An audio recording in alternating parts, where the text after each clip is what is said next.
Ik ga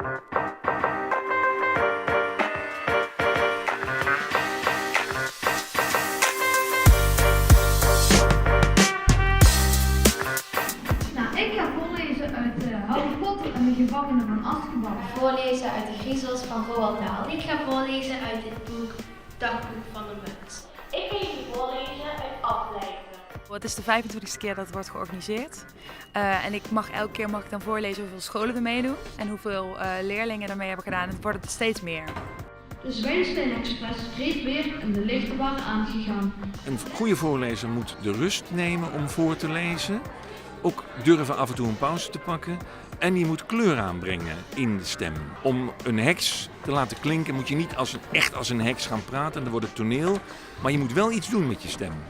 Lezen bevordert de leervaardigheid en is een ontzettende verrijking van je woordenschat. Als je 15 minuten per dag leest en dat een jaar volhoudt, dan leer je bijna 1 miljoen woorden.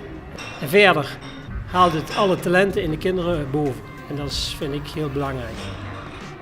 Lezen is verbeelding, is fantasie, is empathie. En het is ontzettend handig natuurlijk. Die combinatie, ik denk dat dat het voordeel is van lezen. Wilke, ik verstijf van angst toen. En toen hoorde hij in de vaart iemand gillen.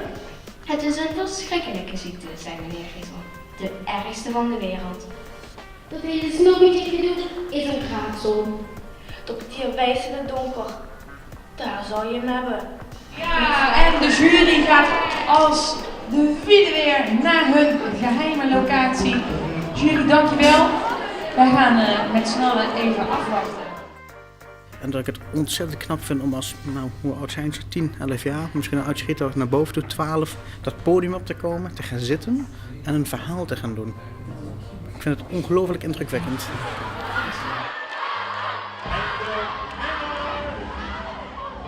Van de provinciale finale van de nationale voorleeswedstrijd is geworden Mila Peters.